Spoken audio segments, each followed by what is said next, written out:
ঢাকার সন্ধ্যা, ধানমন্ডির রাস্তায় হলুদ আলোর ঝলকানি, যেন শহরটি নিজেই একটি নতুন যুগের প্রতীক্ষায় মগ্ন। বাতাসে পদ্মার ঢেউয়ের মৃদু স্পন্দন, আর দূর থেকে ভেসে আসছে মসজিদের আজানের সুর। কিন্তু এই শান্তির মাঝে একটি নীরব যুদ্ধ চলছে, কূটনৈতিক, সামরিক, অদৃশ্য। প্রধান উপদেষ্টার কার্যালয়ের একটি কক্ষে প্রফেসর মোহাম্মদ ইউনুস, এই গল্পের নায়ক, তার টেবিলে ছড়িয়ে থাকা দক্ষিণ এশিয়ার মানচিত্রের দিকে তাকিয়ে। তিনি জানেন নরেন্দ্র মোদী বাংলাদেশের সামরিক উত্থান ঠেকাতে একের পর এক কূটচাল চালছেন, কিন্তু প্রফেসর ইউনুস নতুন পথে হাঁটছেন। চীন ও তুরস্কের সঙ্গে হাত মিলিয়ে তিনি বাংলাদেশকে একটি সামরিক শক্তিতে রূপান্তর করছেন। এটি একটি রাজনৈতিক থ্রিলার, যেখানে মোদীর ইটের জবাবে প্রফেসর ইউনুসের পাথর দক্ষিণ এশিয়ার ভূ রাজনীতি বদলে দেবে। 19 এপ্রিল 2025 ভারতের প্রভাবশালী নিউজ আউটলেট রিপাবলিক ওয়ার্ল্ড একটি বিস্ফোরক দাবি করেছে। বাংলাদেশের একটি উচ্চ পর্যায়ের সামরিক প্রতিনিধি দল চীনে সফর করেছে। তাদের লক্ষ্য চীনের অত্যাধুনিক সামরিক প্রযুক্তি অর্জন এবং যৌথভাবে ড্রোন উন্নয়ন। এই খবরে ভারতের কূটনৈতিক মহলে তোলপাড়। মোদীর নেতৃত্বে ভারত বাংলাদেশের এই সামরিক উত্থানকে তাদের কৌশলগত আধিপত্যের জন্য হুমকি মনে করছে। রিপোর্টে বলা হয়, বাংলাদেশ তুরস্কের বাইরাক্তার TB2 ড্রোন ক্রয়ের পাশাপাশি চীনের সহায়তায় AI ভিত্তিক স্বদেশি ড্রোন তৈরির পরিকল্পনা করছে। এই পদক্ষেপ বাংলাদেশকে দক্ষিণ এশিয়ার একটি উল্লেখযোগ্য ড্রোন শক্তিতে পরিণত করবে। মোদীর কূটচাল স্পষ্ট।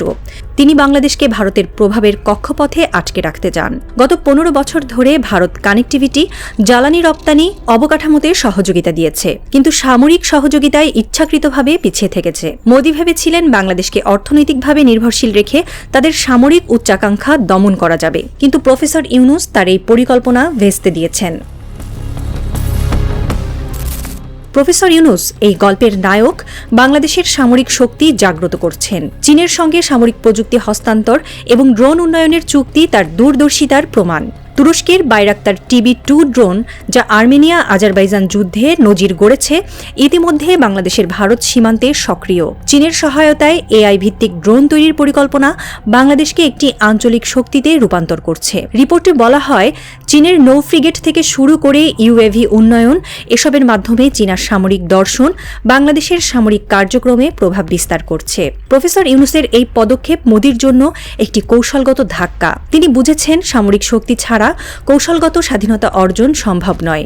চীন ও তুরস্কের সঙ্গে এই জোট বাংলাদেশের প্রতিরক্ষা খাতে নতুন শক্তি সঞ্চার করছে। চীনের ব্যাপক পদ্ধতি, প্রযুক্তি হস্তান্তর, প্রতিরক্ষা ঋণ, রাজনৈতিক সমর্থন বাংলাদেশের কৌশলগত স্বায়ত্তশাসনের আকাঙ্ক্ষার সঙ্গে মিলে যায়। রিপাবলিক ওয়ার্ল্ডের রিপোর্টে ভারতীয় নীতি নির্ধারকদের প্রতি হতাশা প্রকাশ করা হয়েছে। তারা বলছে ভারত সামরিক সহযোগিতার ক্ষেত্রে পিছিয়ে পড়েছে, ফলে চীন ও তুরস্ক বাংলাদেশের প্রতিরক্ষা খাতে প্রভাব বিস্তার করছে। কিন্তু বাস্তবতা হল, মোদীর ভারতের প্রযুক্তিগত সীমাবদ্ধতা তাদের পথে বাধা।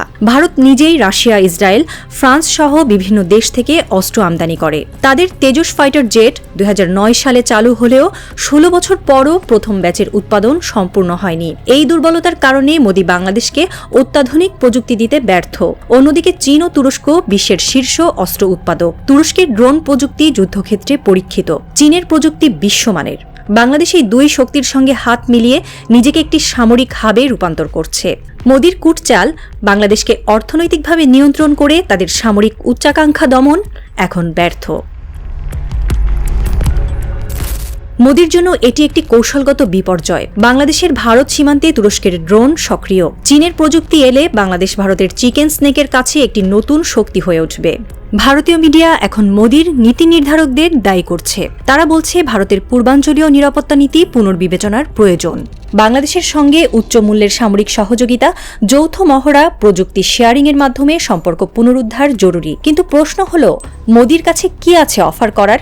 ভারতের প্রযুক্তি সীমিত, উৎপাদন ক্ষমতা ধীর, এমনকি পাকিস্তানের মতো প্রতিবেশীও তাদের থেকে এগিয়ে।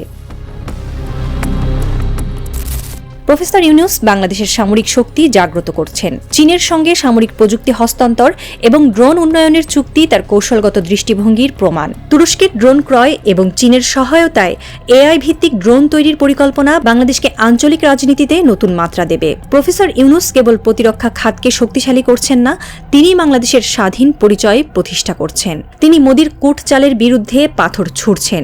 কূটনীতি আর প্রযুক্তির পাথর। ড্রোন শক্তি হিসেবে উত্থান বাংলাদেশকে দক্ষিণ এশিয়ার একটি মুখ্য খেলোয়াড়ে পরিণত করবে। এটি কেবল সামরিক উন্নয়ন নয়, একটি জাতির স্বাধীনতার ঘোষণা। সন্ধ্যা গভীর হচ্ছে, ধানমন্ডির হলুদ বাতি নিভু নিভু, কিন্তু প্রফেসর ইউনূসের অফিসে আলো জ্বলছে পুরো দমে। তার চোখে ঘুম নেই, কেবল একটাই প্রতিজ্ঞা, বাংলাদেশ আর কারো ছায়ায় হাঁটবে না। তার কণ্ঠস্বর নীরব, কিন্তু শব্দের ওজন পারমাণবিক। চীন, তুরস্ক, বাংলাদেশ, এই নতুন ত্রিভুজ মোদির কৌশলকে ছিন্ন ভিন্ন করে দিচ্ছে। এটি কেবল একটি সামরিক চুক্তির গল্প নয়, এটি একটি নতুন রাষ্ট্রনীতির শুরু। এই সেই অধ্যায়ের প্রথম পৃষ্ঠা, যেখানে বাংলাদেশ কেবল একটি মানচিত্র নয়, একটি নীতি, একটি শক্তি, একটি ঘোষণা। এই রাত, এই মুহূর্ত ৮টা বেজে গেছে। ঢাকার বাতাসে এখন ইতিহাসের গন্ধ, আর প্রফেসর ইউনূসের চোখে ঝলসে উঠেছে একটি নতুন কৌশলগত সূর্য।